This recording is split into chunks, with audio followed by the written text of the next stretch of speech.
anybody had anything they wanted to ask about or talk about that wasn't light years above my pay grade. I want to invite you and take your time. Yes, sir. I have a question. I feel like it's probably at the same time very simple and very deep. But at the times where you tell us like just rest and then the practice is for us and resting, but then there's also the thought of, this practice is for everyone and it's for the benefit of all beings. So I'm trying to understand like, where those connect, and because it's sometimes when it's like, it's for me, it's just resting, I don't have to do anything, it's just me, feels almost selfish in a way, wow. but then it's for everybody, so I'm doing this for everybody, so I don't know where those thread. Okay. That's a great question. Folks on Zoom, should I repeat it for Zoom? Sure. Nick had an outstanding question, which is, you know my usual rant, my patter about, just rest, just, this practice is for you as you. How to square that with the understanding or idea that our practice is for the benefit of the world, for the benefit of all beings. What's the connection? What's the relationship? Do you have anything to say on that? Sure. I think it's both for you and for all beings. I think without meditation, it's very easy to grasp at this sense of self, which maybe we think feels really good to grasp at, but is not ultimately. And meditation dissolves that, which is helpful for us and helpful for others because we act in a less egocentric way. Everybody hear that? I thought that was a really excellent answer. Thank you very kindly for being on the spot and delivering. That's a great point. And I think that's a huge piece of it. Also, our ideas about self and other are completely cultural and contingent and relational. When I'm at home with my darling wife and my children, my sense of self is very porous. And I'm just loving on them, and we're just all hanging out, and I'm, making stew or whatever, and then when I'm out in the world, because apparently my house is not the world, but when I'm out in the world and somebody walks up to me, I'm like, and I instantly do that thing where I'm like, clothes, hair, identifiable markers of socio-political situation. Are we friends or not? Are we kinsmen or not? These are all made up, all these ideas I have. The categories of friend, family, enemy, stranger, other, even self, are completely cultural, temporary, and really are cognitive distortions. They're completely unnecessary. You can get along perfectly well.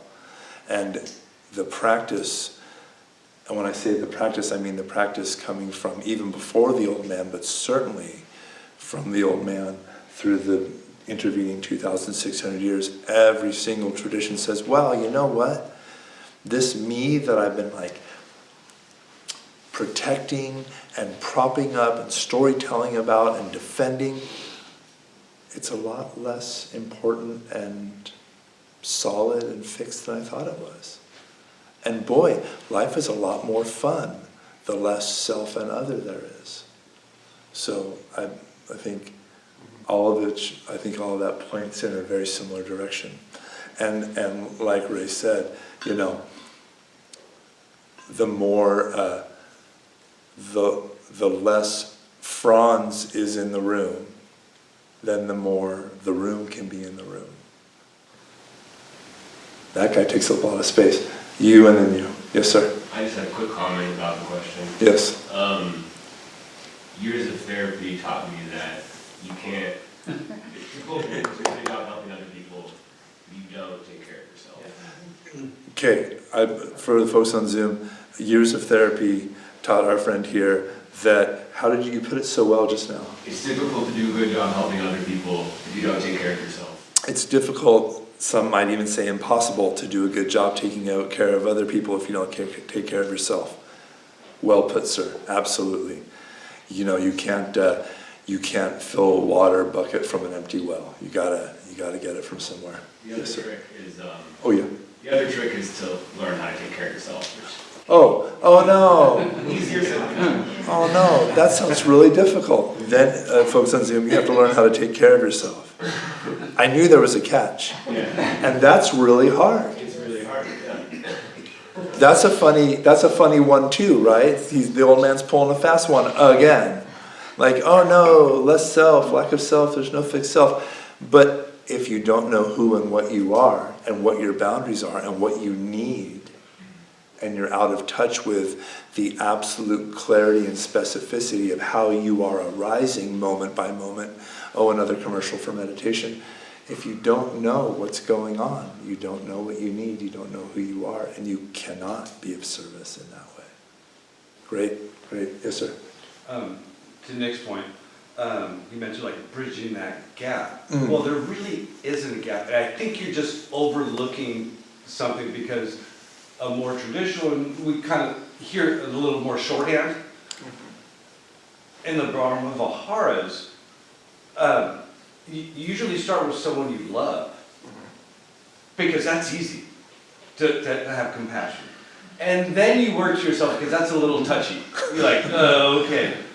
And then, you know, someone you may or may not know, it equates, and you build up to Somebody who you know hates your guts. The killer is someone you really Yeah. don't like. And then you jump to, so you know this. It's just a bigger process that if you step back, you say, oh yeah. Because if you're taking care of yourself, you're more available to that loved one. If you're taking care of yourself, you're more loved, you know, that you're working this process. So that when you do meet that role, at least you have the skills, and you're kind of in the mindset that at least you can say, may you be happy, and walk away.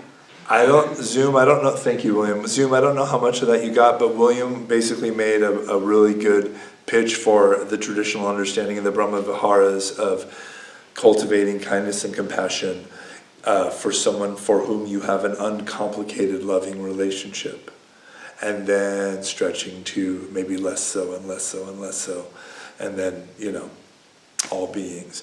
And that's a brilliant technique of generalizing from a very specific, and it's the same flavor.